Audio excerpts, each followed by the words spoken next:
Boa noite, muita luz, muita paz.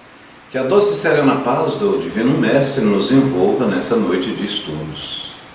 A Sala Luz no Caminho, em colaboração com o GEABEM Grupo Espírita Bezerra de Menezes, está transmitindo a doutrinária de hoje. E quem a fará é a nossa irmã Elídia Monteiro. A mesma falará sobre a indulgência, sobre a peste, sobre a prece, a oração. Faremos, pois, uma pequena prece. Ó, meu Senhor, meu Deus, intua a nossa irmã Elídia Monteiro para que a mesma que venha dizer aqui não seja a sua, mas a vossa vontade, Senhor. Que assim seja. Paz e luz. É com você, minha irmã. Muito boa noite a todos. Que a paz do nosso Mestre Jesus esteja conosco nos dois planos da vida. Nós aqui presentes nos dois planos da vida. Há alguns meses, acho que 2 ou 3 meses, eu vim aqui e falei um pouco sobre a nossa necessidade de autoconhecimento. A necessidade de nós olharmos para dentro de nós, para nos inquirirmos sobre aquilo que queremos e aquilo que vamos em busca, de que forma vamos em busca e de que forma nós estamos caminhando. Que todos nós somos aprendizes, todos nós temos o mesmo início, simples e ignorantes, e todos nós somos destinados à perfeição. E que nessa busca, nessa jornada, nós vamos aprendendo a caminhar para nos tornarmos perfeitos.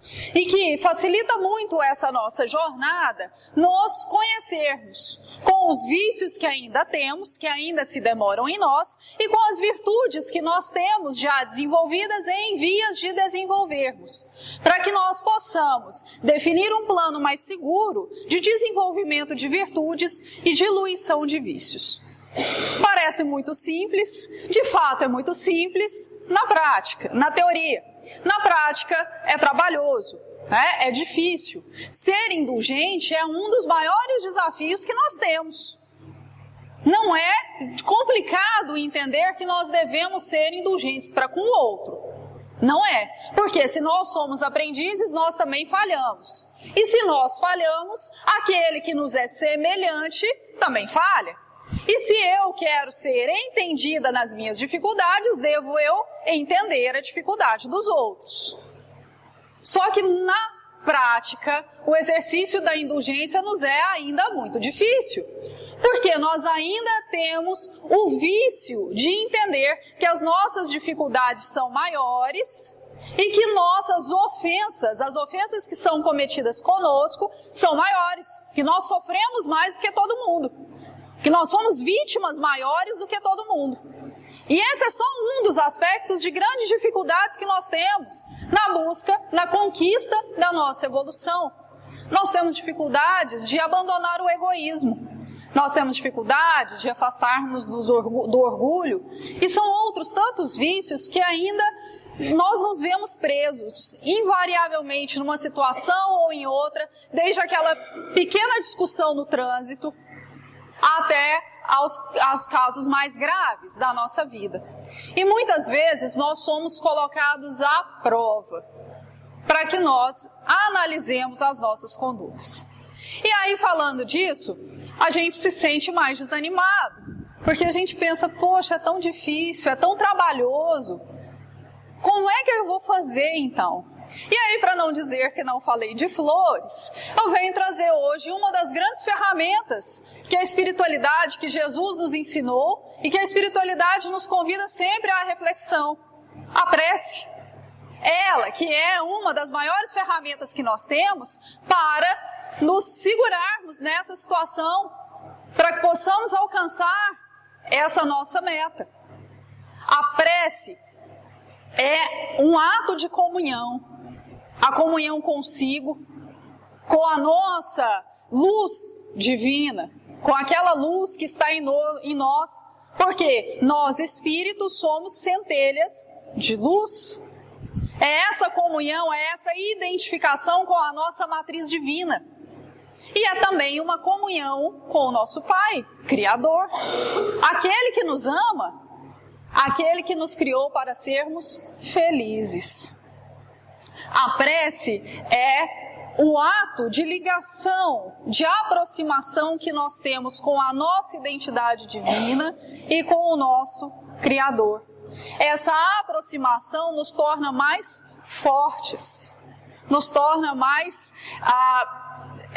corajosos para enfrentar as dificuldades. Aquele que ora consegue, naquele momento, aurir tudo aquilo que falta para enfrentar as dificuldades. A prece não é mágica. Nós devemos também nos afastar dessa ideia mística de que basta sentar, orar, botar o joelho no chão, em cima do milho, e que tudo vai cair de mão beijada. Não é isso que a doutrina espírita nos leva a crer. Quando nós entendemos que nossa caminhada é o que define as nossas experiências, que nós somente crescemos se nós nos dispusermos a crescer, nós entendemos que isso é falso. E essa é uma das grandes críticas que se faz à prece. As pessoas não compreendem efetivamente o que é e como funciona essa ferramenta. Ela é uma ferramenta, mas uma ferramenta não usada enferruja. E ela não serve mais. Uma faca boa, amolada, se ficar ao relento e sem utilidade, ela fica cega.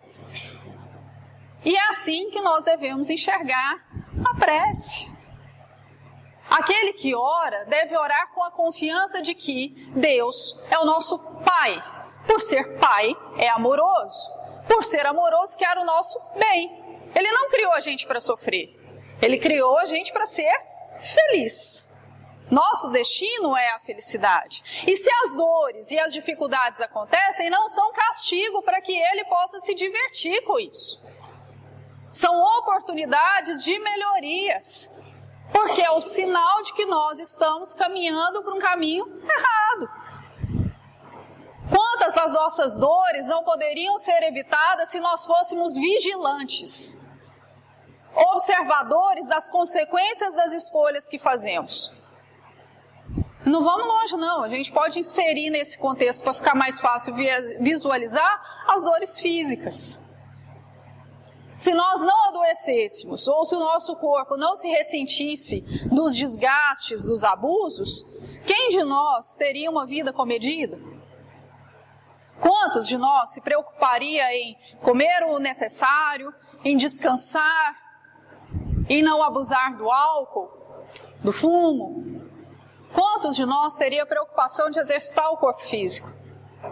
Quantos de nós teríamos o hábito de procurar os profissionais da área de saúde para fazer um check-up, para saber se está tudo bem?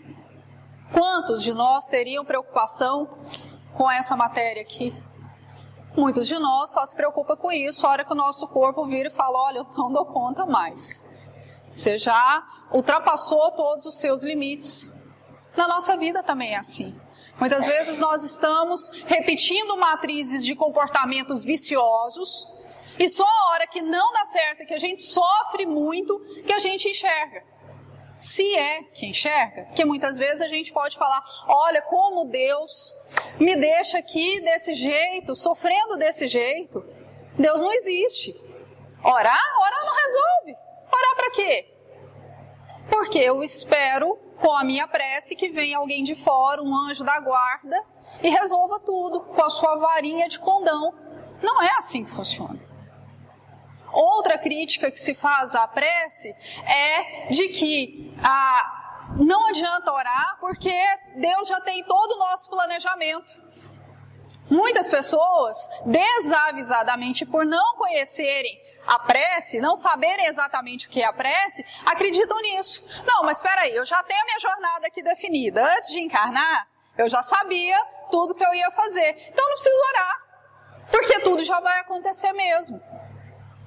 Mas aqui a gente se esquece, primeiro, que muitas dos nossos planejamentos, a hora que chega na hora, a gente... Peraí, será eu? Não fiz esse compromisso, não. Tem algum erro nisso aí, teve algum erro de planejamento. Imagina, não seria comigo.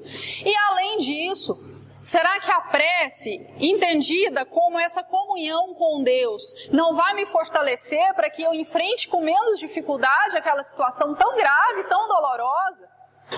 Será que a prece não nos dá esse consolo?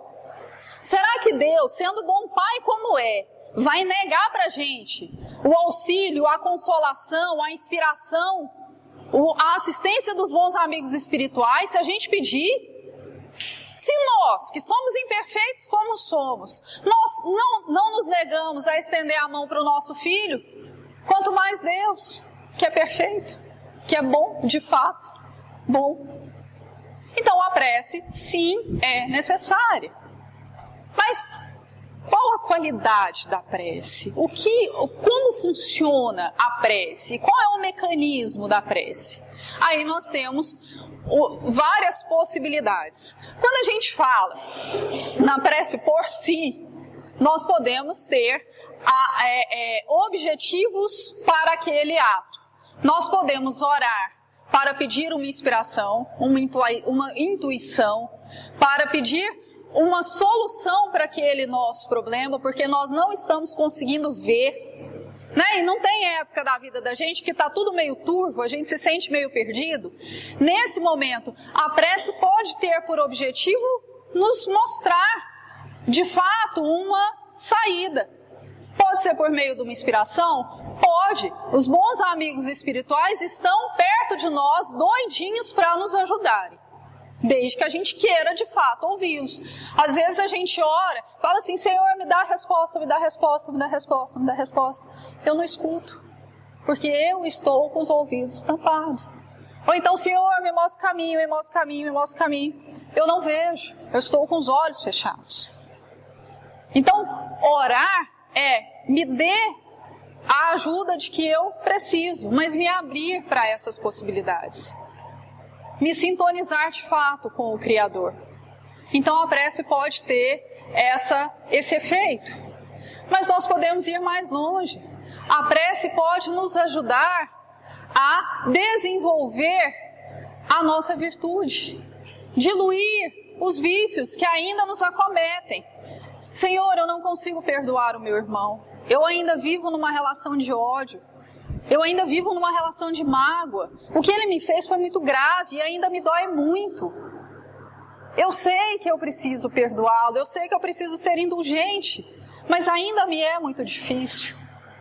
E à medida que eu vou orando, que eu vou pedindo com sinceridade a Deus, que eu vou me concentrando na ideia de que eu quero perdoar, não porque é bom para o outro só, porque aquele que perdoa faz mais bem para si do que para o outro.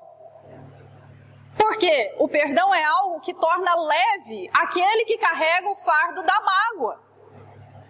Guardar rancor é tomar veneno e esperar que o outro morra. Assim também é com a mágoa, com todos os vícios, porque ele faz mal para nós. Se nós nos desvinculamos dessa relação de ódio, faz bem para a gente, porque a gente se liberta. O perdão é libertador. E ele é libertador para quem perdoa, precipuamente. Numa relação de ódio, os dois odeiam, aquele que perdoa e esquece, sobe a frequência da sua vibração e não é mais atingido pela vibração de ódio. Por isso, Jesus nos recomendava que nós perdoássemos e acertássemos enquanto estivéssemos aqui, porque senão nós seríamos colocados na cadeia até pagarmos o último centil. Ou seja, até diluirmos o ódio, transmutando esse sentimento para o amor. Porque essa é a nossa finalidade, aprendermos a amar.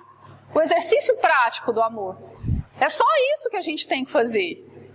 A nossa jornada é muito simples. É só exercitar o amor pleno e incondicional, como Jesus veio aqui e nos mostrou. Simples. Trabalhoso, mas é simples. Muitas vezes a prece nos ajuda neste momento, porque às vezes a gente fala assim, é muito difícil. Eu não tenho força sozinho. Se eu não tenho força sozinho, eu preciso buscar forças, porque eu já entendi que eu preciso disso. Eu vou perdoar, eu vou esquecer, eu vou, de fato, melhorar, amar, ser tolerante e indulgente com o meu irmão, não porque o outro está dizendo isso para mim, não porque eu ouvi lá na casa espírita, não, mas é porque eu realmente entendo que isso faz sentido, que é de fato aquilo que eu quero. Ninguém faz alguma coisa porque o outro está falando, ninguém muda ninguém, nós só mudamos a nós próprios. Nós no máximo ajudamos, como a leitura que hoje disse. A indulgência só tem conselhos, muitas vezes velados. Então a gente ajuda, mas ninguém muda ninguém. Isso é interferência, e isso só piora. Quantos de nós não têm problemas no lar justamente porque um está tentando interferir no outro? Porque um quer colocar o outro na moldura que ele quer, dentro da caixa que ele quer. Será que isso é possível? Será que essa pessoa não tem o direito de ser diferente daquele padrão que eu quero para ele? Isso é interferência. A prece nos ajuda nesse aspecto, porque a prece, como é também uma comunhão conosco, nos permite visualizar de uma forma mais ampla a nossa situação como aprendizes. E isso nos leva à aceitação daquilo que não podemos mudar. E também nos dá coragem para enfrentar aquilo que podemos mudar.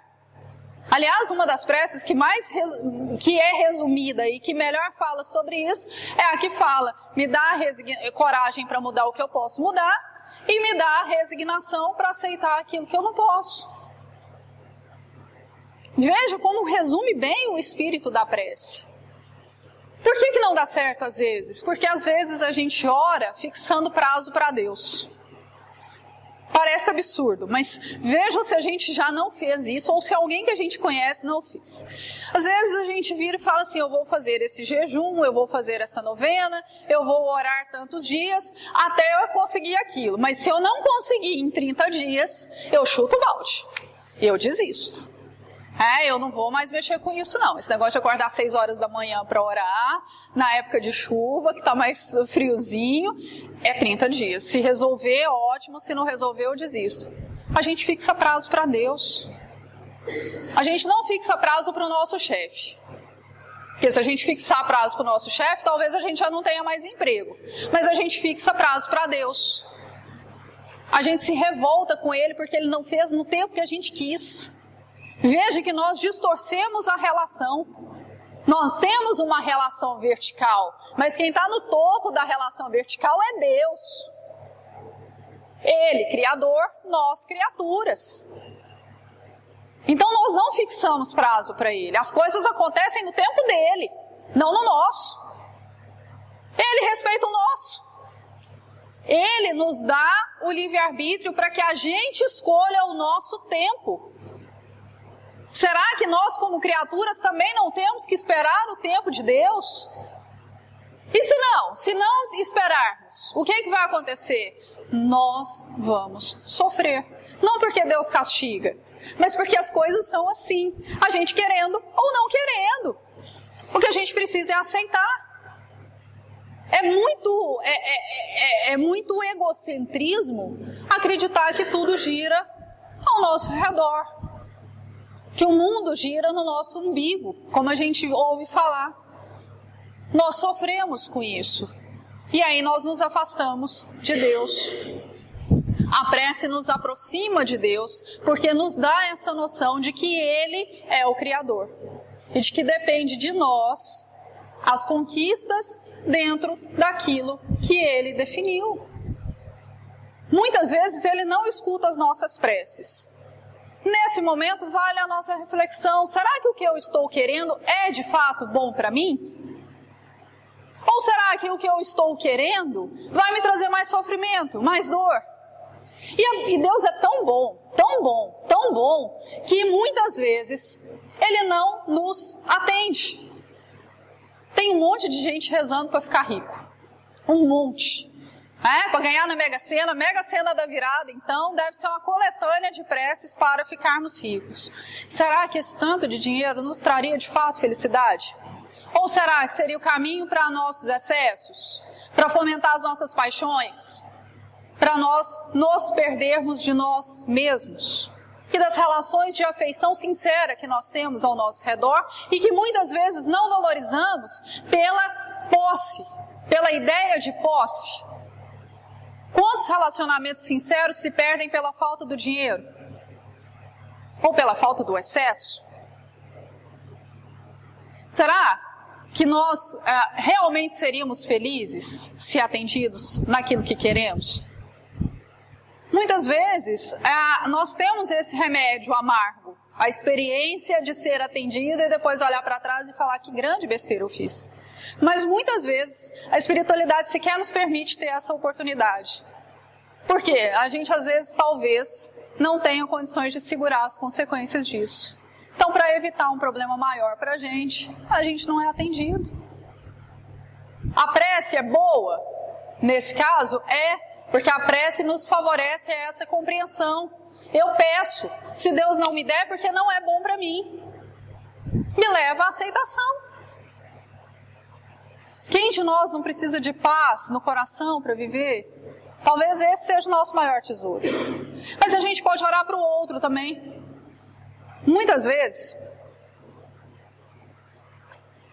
a gente ouve as pessoas falando assim, eu estou com um problema, ou eu ouvi alguém, conversei com uma pessoa que está com um problema em casa. E ela não pode fazer nada, ela só pode rezar. Mas só pode rezar? Ela pode muito. Orar em favor de outrem é uma grande caridade. É algo que abre muitas portas. Se a gente entende, e a doutrina espírita nos faculta isso, que entre nós há o fluido universal. Todos nós estamos imersos, mergulhados no fluido universal. Não existe espaço vazio entre nós. Esse fluido universal é o fluido que deu origem a tudo. É o fluido que emana de Deus, né? Que tudo criou.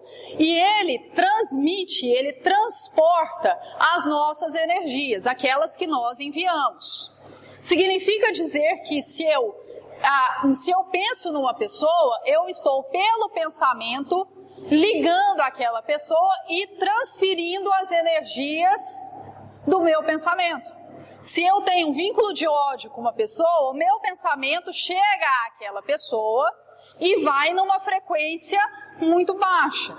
Vai numa frequência de ódio, que vai alcançar aquela pessoa. Se ela sintonizar comigo, fecha a corrente. É como se eu tivesse um plugue e eu plugasse. Ligasse na tomada. De outro lado, se eu penso positivamente para a pessoa, para que ela restabeleça a saúde do corpo físico, por exemplo, eu estou me ligando a ela pelo pensamento e as minhas energias de desejo, de saúde, de paz, de harmonia, de construção e de reconstrução daquilo que está mal construído, chegam até ela. E se ela estiver em condições de receber, se ela estiver aberta para receber, ela recebe essa energia salutar. A gente consegue entender isso perfeitamente quando entende o passe. Mas a gente não consegue entender se a gente estiver sentado em outro lugar pensando na pessoa. A ideia é a mesma. A diferença é que com o passe a gente se concentra porque a gente tem uma mão ali perto, dá uma sensação de que está mais perto. Mas a ideia é a mesma. Eu estou orando em favor de outro, eu estou mobilizando energias positivas para chegar para o outro.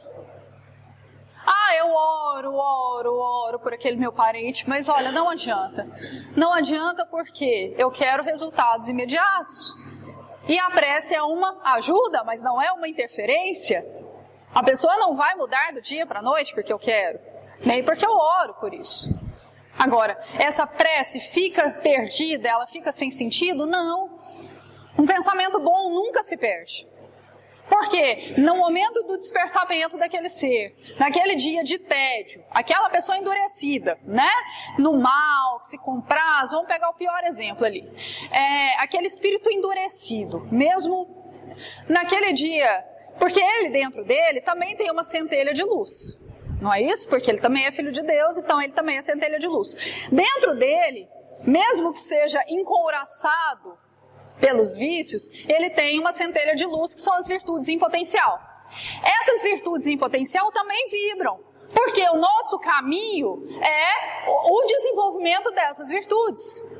Então, quando nós agimos contrariamente a essas virtudes, nós nadamos contra a correnteza.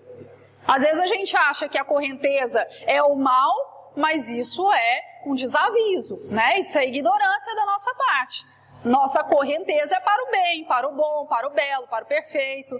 É para isso que a gente foi criado. Então, essa luz interna, se assim a gente pode dizer, ela vai vibrando. E ela está doida para se espraiar. Porque essa é a nossa meta. Nós desenvolvermos todas as nossas virtudes. Expandir o nosso eu essencial. O pessoal da psicologia transpessoal chama de self ou eu superior. É só um nome para caracterizar isso.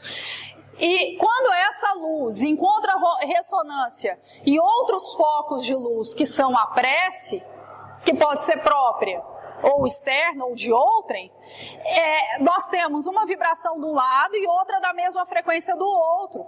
Então essa couraça dos vícios tende a abrir-se em frestas, para que a gente tenha uma comunhão da energia positiva externa com a interna. Essa pessoa acaba alimentando essa fonte de vida, essa fonte de luz, com essa energia externa. E nós nos fortalecemos. Parece simples, e é.